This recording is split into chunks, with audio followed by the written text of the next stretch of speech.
네, 안녕하세요. 변쌤입니다.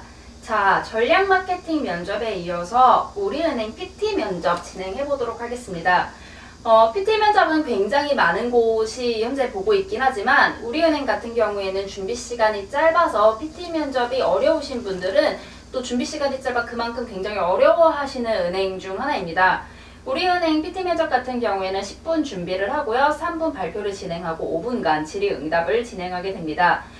따로 판서나 국민은행처럼 워드로 진행은 하진 않고요. 종이에 의견을 정리해서 발표하는 수업이 진행이 되고 있습니다.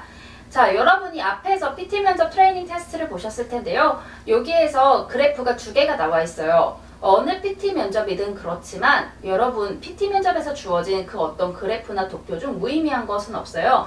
모두 유의미하기 때문에 그거를 분석하고 두 표에 나오는 데이터, 분석한 데이터를 바탕으로 조합을 하셔서 아이디어를 말씀을 해주셔야 합니다.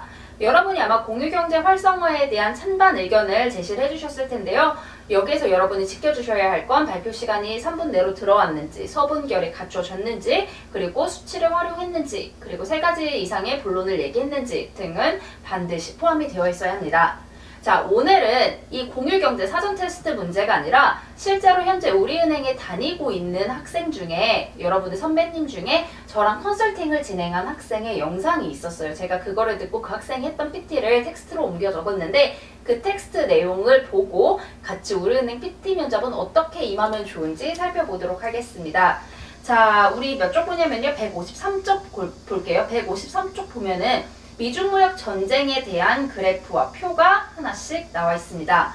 이 그래프와 표를 보고 선배는 어떻게 분석했는지 같이 살펴볼게요.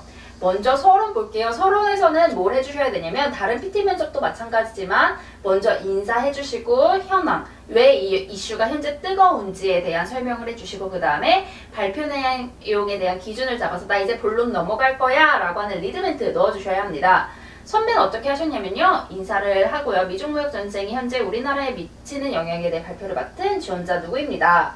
최근 미중 간 무역전쟁으로 인해 세계 무역시장이 뜨거운 상황이다 라고 하면서 중국 같은 경우에는 현재 외국에서 들어오는 수입품에 대한 관세를 낮추는 반면 중국의 움직임은 내수시장을 살리겠다는 입장으로 하면서 듣는 사람이 정말 미중 무역전쟁에 대해 모른다고 가정을 한 것처럼 예시를 들어서 이해하기 쉽게 풀어서 설명을 해주고 있습니다. 154쪽 보시면은 선배가 한 전문이 나와 있어요.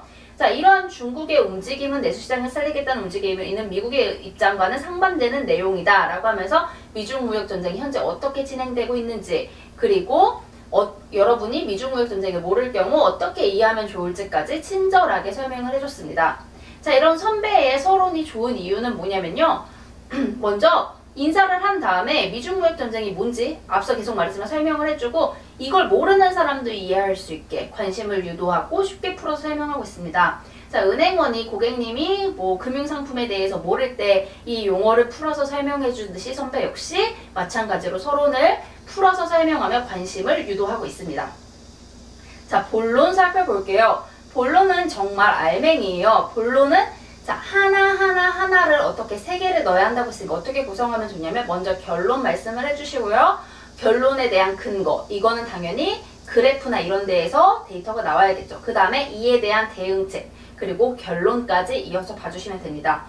자, 선배 같은 경우에는 서론에서 산업군을 기준으로 미중무역전쟁이 우리나라에 미칠 영향을 봤어요. 일단 기준을 딱 잡아줬죠. 자, 첫 번째 보겠습니다. 첫 번째 선배는 수출업에 대해서 얘기를 했네요. 자, 한국은 중국과 일본 중심에 위치한 한반도이기 때문에 수출 의존도가 굉장히 높다라고 하면서 왜 수출업을 생각했는지 얘기를 하고 있죠. 자, 중소기업의 대중국 수출 규모가 4분의 1을 넘는 지금 하면서 위에 있는 그래프까지 같이 활용을 해줬습니다. 이렇게 한 다음에 예를 들어 수출 비중의 26%를 차지하고 있는 동남아 시장이나 개발도상국으로 하면서 위에 그래프 다시 사용해서 대응책까지 얘기를 해주고 있습니다. 두 번째 볼게요. 두 번째는 수출이 어려워질 뿐만 아니라 해외 관광객 감소로 인한 관광업 및 유통업의 어려움도 예상할 수 있다라고 하면서 관광업과 유통업, 이 뒤가 굉장히 좋은 게 만약 명품을 해외에서 샀을 때와 한국에서 샀을 때 가격이 비슷하다면 이라고 하면서 여러분이 이 문제의 심각성을, 듣는 사람이 이 문제의 심각성을 몸에 와닿게 느낄 수 있도록 정말 이해하기 쉬운 예시를 들어서 설명을 하고 있습니다. 마찬가지로 여러분이 첫째, 둘째, 셋째 이렇게 본론을 풀어나갈 때는 예시를 들거나 앞에서 첫 번째로 본 것처럼 그래프를 활용하거나 하면서 고객에게 이해를 돕고 면접관의 이해를 돕고 객관적인 수치를 동시에 제공을 해주는 게 좋습니다. 또 세 번째 제조업 이런 식으로 해서 첫째, 둘째, 셋째 산업군을 기준으로 분석을 했고요. 이 선배의 본론이 좋은 이유는요. 첫 번째 서론에서 말한 내용을 모두 수습했어요. 서론에서 수입품과 해외 직구에 대해서 얘기를 했잖아요. 본론에서도 이 얘기를 모두 수습하면서 서론과 본론의 연결성을 높여줬죠. 또 자료에서 제공한 수치를 적절하게 활용하였고 왜 내가 이 의견을 얘기하는지까지 예시를 들어서 쉽게 설명을 해주었습니다. 자, 이렇게 본론을 구성한 다음에 결론은 어떻게 구성했냐면요. 요약, 그리고 기대 효과 혹은 앞으로의 방향, 요게 은행이 해야 할 일까지 더했고요. 그리고 감사 인사를 더해서 발표를 진행했습니다. 이렇듯 중국과 미국의 무역전쟁은 단순히 양국 간의 전쟁이 아닌 우리나라의 이러이런 산업에 큰 영향을 미치고 있다라고 하면서 내가 앞에서 말한 내용 한번 수습해 줬고요. 수출 의존도에 대한 문제를 해결하고 이렇게 한다면 뭐 우리는 어떨 것이고 금융권은 역시 지원을 지속해야 한다라고 하면서 기대 효과와 앞으로의 방향까지 언급을 해줬어요. 그 다음에 이상 마치겠다 하고 마무리 인사를 하였죠.